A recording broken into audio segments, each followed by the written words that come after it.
이 프로그램은 42-15 노던 블러바드 166가 플러싱에 위치한 뉴욕 효신장로교회 협찬입니다. 올해가 윤달이 끼어서 그런지 날씨가 일찍 선뜻 다가왔습니다.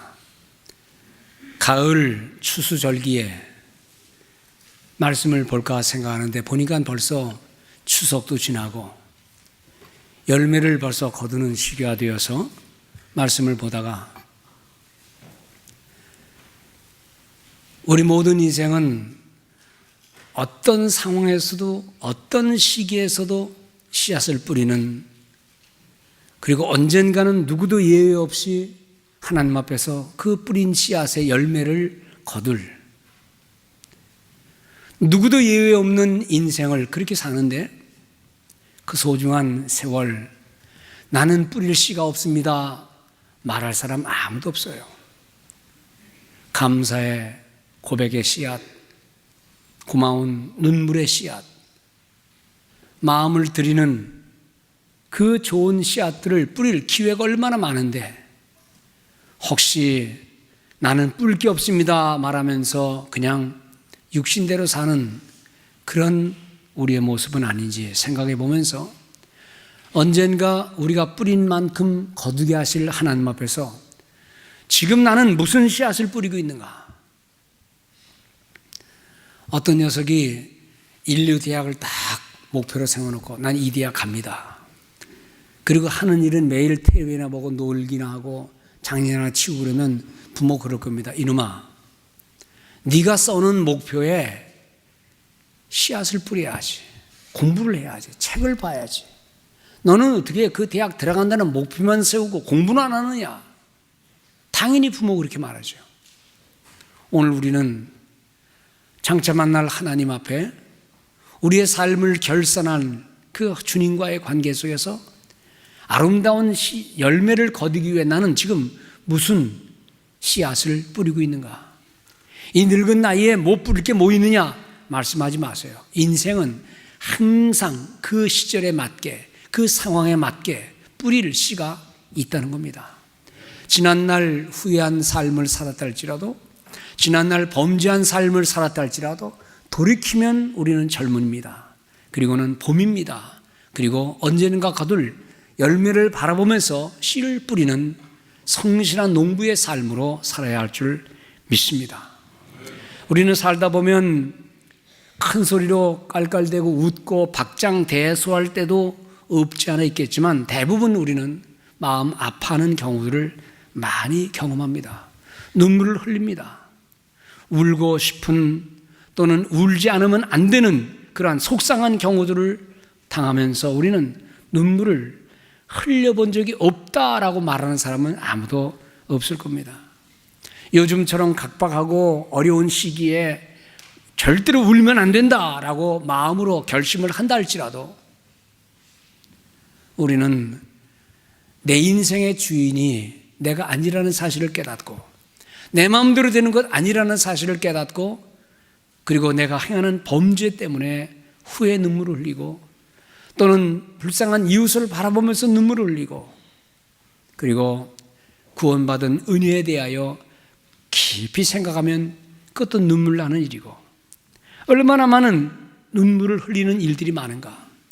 그 눈물은 나 자신을 진지하게 만듭니다. 그 눈물은 사람을 사랑하게 됩니다. 그 눈물은 자식을 사랑합니다. 부모의 눈물을 보면서 아이들을 자라면 아이들은 마음에 뭉클한 걸 가지고요. 부모가 자기를 위하여 드리는 기도 속에 눈물이 나고 대화하는 가운데 눈물을 나는 모습 보면서 엄마의 사랑을 먹고 자란다는 겁니다.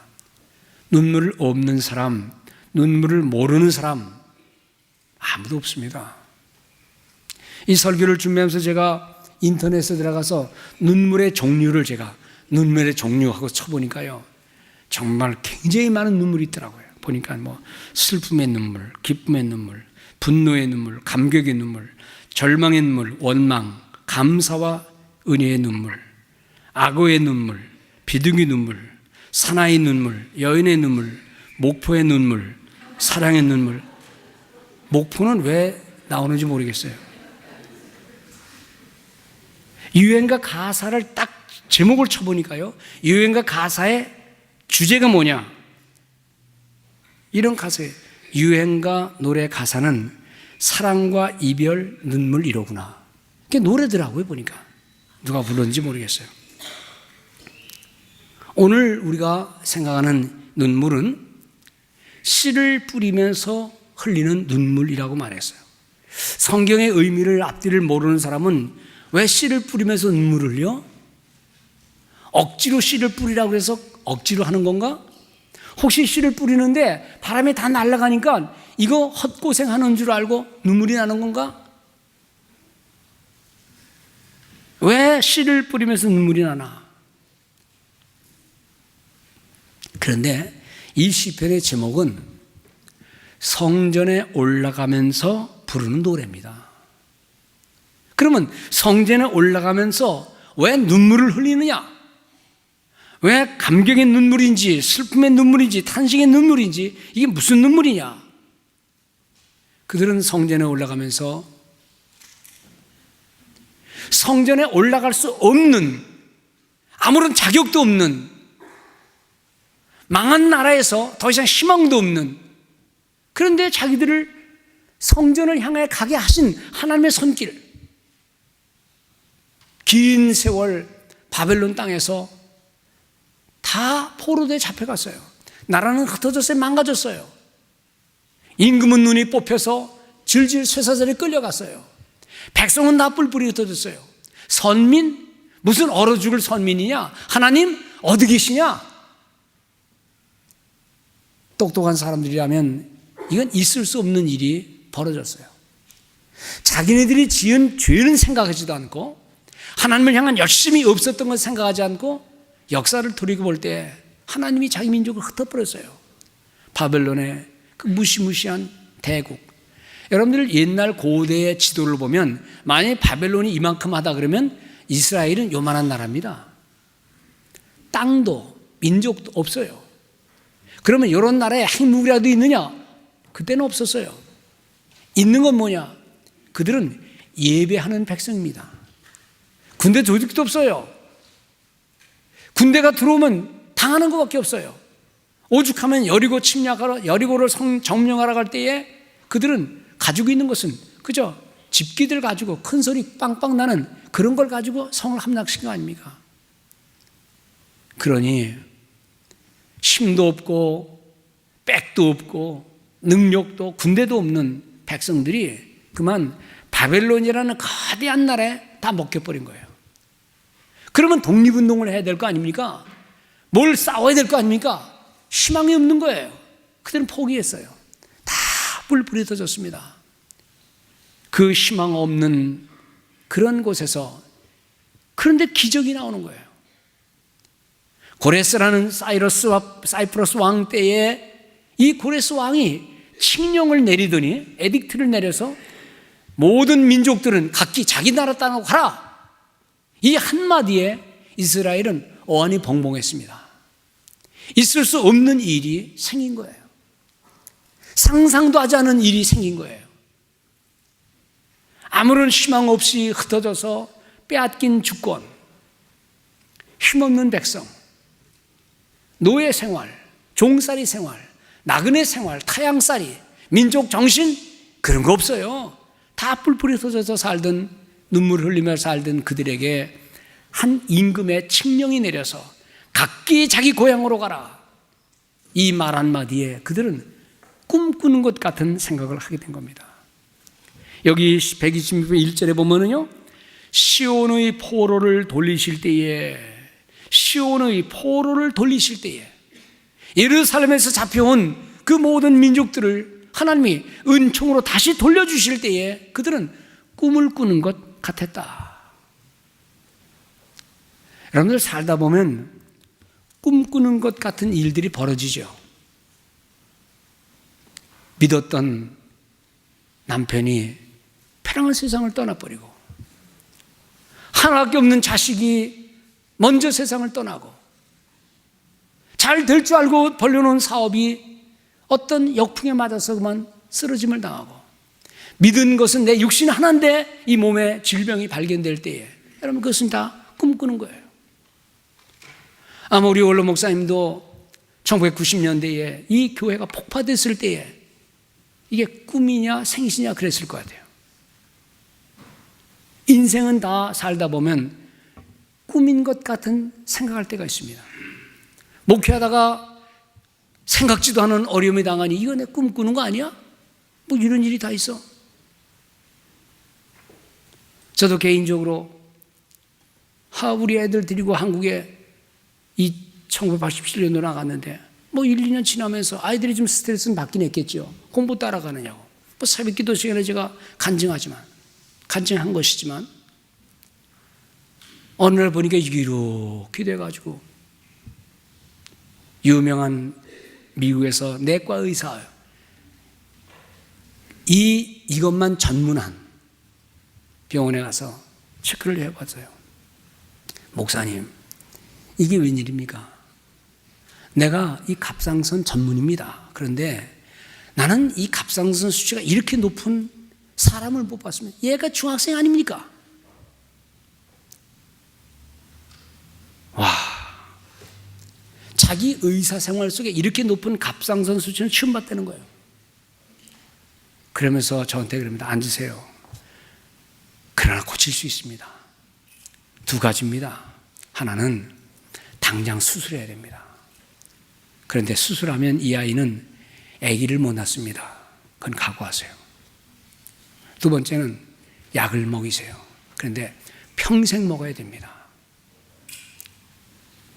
거기서 결정하라는데 어떻게 해요? 중학생 딸이 수술 간단히 받아서 아기 못 낳는다. 누가 그 길을 택하겠어요? 나오면서 약봉지 이만큼 들고 나왔습니다. 6개월치, 1년치를. 바라볼 것은 없더라고요. 약을 바라보니 한심스럽고 절망이지요, 사실은. 가족들에게는요. 늘 드리던 가정 예배 열심히 더 드리면서 하나님이 계시다. 하나님이 계시니까 기도하자. 말은 그렇게 했지만 도대체 뭐길래 왜 이런 일이 생기는가? 그리고는 그래, 평생 네가 약 먹지 못하지. 수술 받아도 안 되지. 그래서 하나님께 기도하자.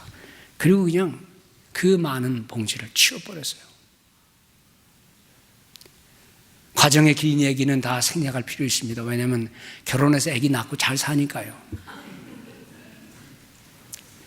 여러분들 살다 보면 다 말을 안 해서 그렇지 기가 막힌 일들, 상상도 못한 일들이 우리의 삶에서 생겨납니다.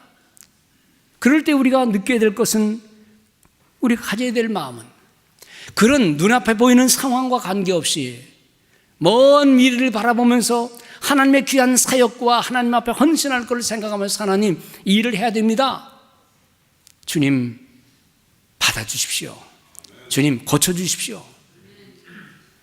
살다 보면 다 감당할 수 없는 일들이 있지만, 그러나 하나님이 하시는 모든 일 속에서 오늘 이전에 있는 대로 우리는 돌아감을 당하는 모든, 회군하는 모든 성도들의 마음 입에는 이 웃음이 가득 차고 혀에는 찬양이 있어도다. 하나님의 구원의 손길을 믿고 밝게 얼굴을 갖고 넘치는 하나님의 구원의 능력을 믿으면서 앞을 향해 나가는 우리 모든 성도들 되시기 바랍니다.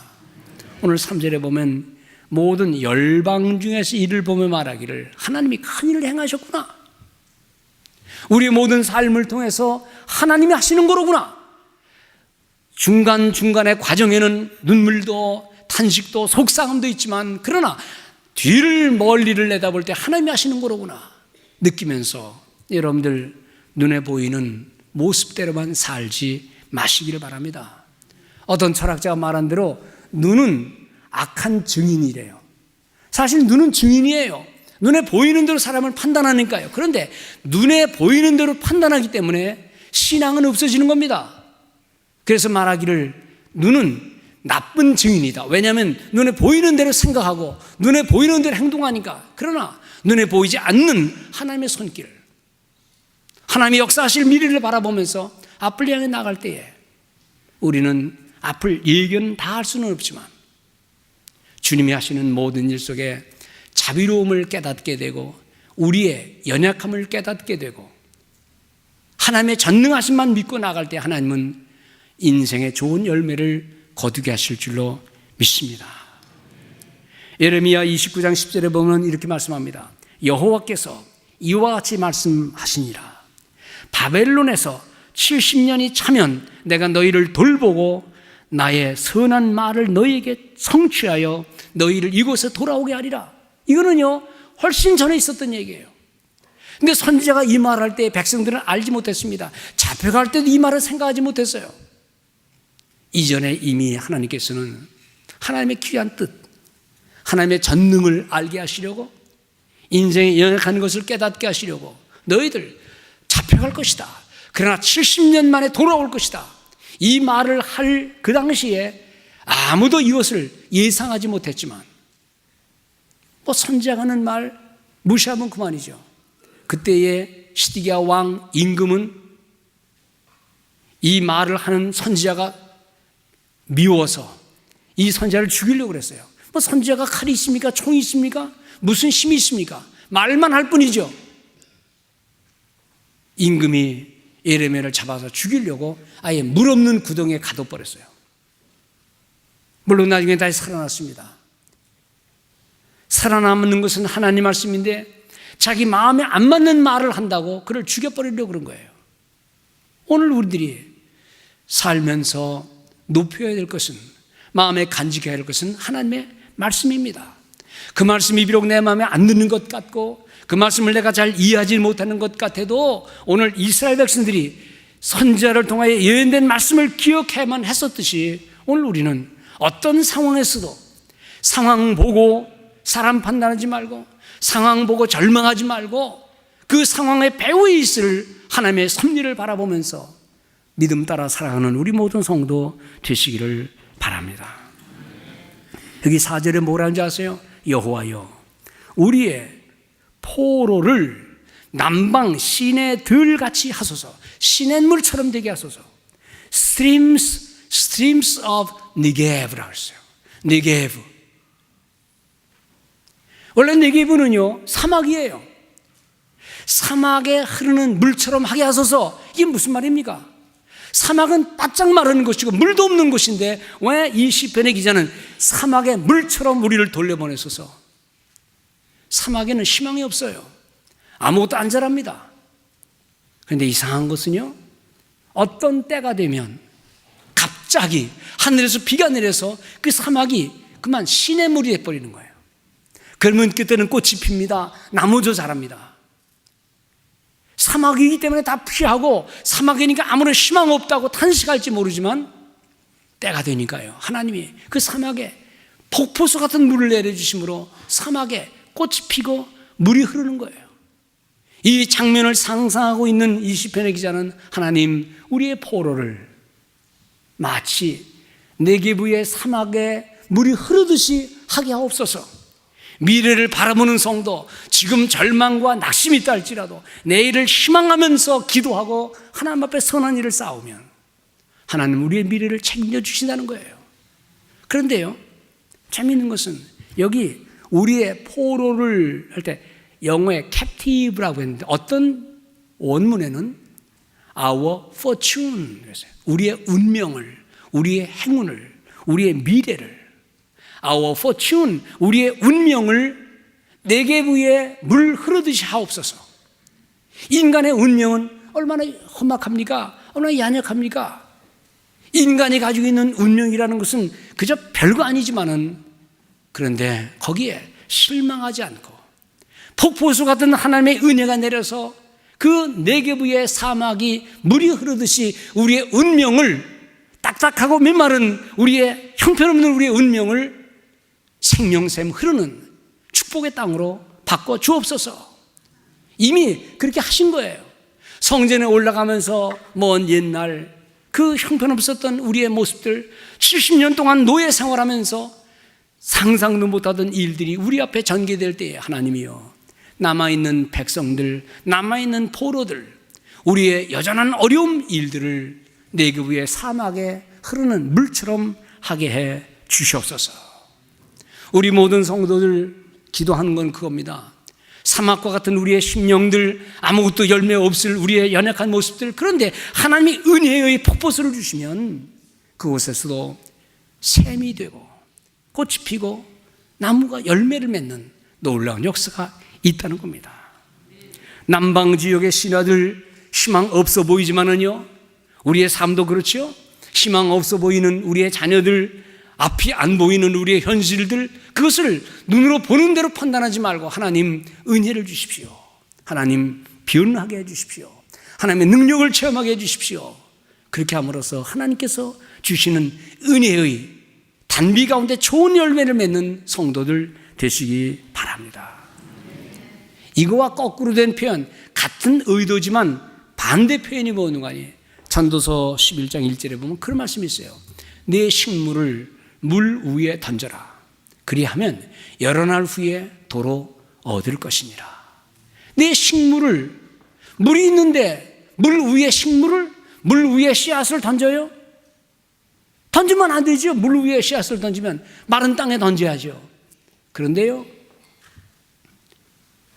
미래를 내다보는 사람은 그 물이 항상 있지 않다는 사실을 압니다. 언젠가는 그 물이 쭉 빠져서 땅속에 다 스며들어서 그 물 먹은 씨앗이 땅속에서 기가 막힌 열매를 맺을 것을 알기 때문에 물 위에 무모한 것 같지만, 지금은 아무런 희망이 없는 것 같지만 거기에 투자를 하고 거기에 기대를 걸고, 지금 눈에 보이는 것은 지금은 아니다라고 말할지 모르지만, 아니요, 그렇게 생각하지 말고 하나님이 다스리시면 된다는 믿음을 갖고, 무모한 것 같지만, 안 되는 것 같지만 물 위에 씨앗을 던지고 물 위에 식물을 던질 때에 하나님은 때가 되면 좋은 열매를 얻게 하신다, 이 말씀입니다. 미국 사회에서 가장 유명하고 존경받는 믿음의 사람 아브라함 링컨에 대한 이야기는 제가 아이들에게 자주 해요. 돈 없어서 학교 못 다녔잖아요. 그때도 빈부격차가 있었어요. 링컨의 아버지는 장작 패는 일을 시켰어요. 농사 짓는 걸 가르쳤어요. 그러나 그의 어머니는 씨앗을 뿌려야 된다 그랬어요. 무슨 씨냐? 말씀의 씨를 뿌려야 된다 그랬어요. 남편이 뭐라고 그러기도 전에 그 어머니는 아이를 데리고 성경을 가르쳤어요. 학교는 못 보내도 성경을 가르쳤어요. 그리고 늘 하는 말입니다. 너는 성경의 사람이 되어라. 장작 패고 나서도, 농사 짓고 와서도 성경 읽어라. 그런데 그 어머니가 9살 때 세상을 떠나셨어요. 9살 때 떠나면서 한 말이 있습니다. 얘야, 내가 너를 두고 하나님 앞에 먼저 간다. 나는 내게 좋은 집도 좋은 땅도 좋은 재산도 물려줄 수 없다. 그러나 이 책의 사람이 되어라. 얼마 후에 링컨의 아버지가 재혼했습니다. 두 번째 들어온 엄마 사라가 엄마 역할을 계신하는데, 아버지는 여전히 장작 패는 일을 시키고 농사를 짓게 합니다. 사라는 착한 마음으로 첫 번째 어머니가 가르쳤던, 남겨준 성경을 계속 읽게 하고 책 읽는 것, 말씀대로 사는 것을 늘 가르쳤는데, 그게 못마땅해서 아버지는 아이를 일시킵니다. 그때에 그 재혼한 어머니 사라가 한 말이 링컨의 자서전에 나와요. 나는 링컨의 엄마입니다. 링컨을 낳아준 엄마 낸시가 했다는 말처럼 나도 우리 링컨을 교육시키기를 원합니다. 학교는 못 보냈어요. 낸시는 성경의 가르침, 많은 책들을 소개해 주면서 아이를 양육했어요. 그리고 이렇게 말합니다. 제가 이 아이의 엄마입니다. 제가 하나님 말씀으로 링컨을 성장시킬 테니 당신도 좀 협력해 주세요 라고 말합니다. 링컨이 나중에 대통령이 된 후에 그의 글을 통해서 말합니다. 나의 나 된 것은 우리 어머니 덕입니다. 두 어머니께서는 나에게 가장 위대한 유산인 성경의 가르침과 책의 가르침을 가르쳐 주셨습니다. 다음 세대를 위해서 우리가 자녀들에게 우리의 교회 교육 속에, 멀리는 선교지에서 우리는 하나님 말씀으로 자녀들을 가르쳐야 돼요. 먼저 우리 어른들이 하나님 말씀에 가까이 해야 돼요. 늘 말씀드리지만은 이 세상에는요, 아주 분주한 일과 아주 소중한 일이 있어요. 근데 사람들은 소중한 건 알지만 분주하다는 이유로 소중한 것을 무시하고 있습니다. 말씀을 읽고 기도하고 다음 세대를 위한 교육에 우리는 더 힘차게 나아가고, 우리만이 아닌 저 선교지에 있는 어린 영혼들을 위해서도 교육하면서 이 씨앗을 뿌려야 된다는 겁니다. 씨앗 없는 거 아닙니다. 못 뿌릴 상황은 아닙니다.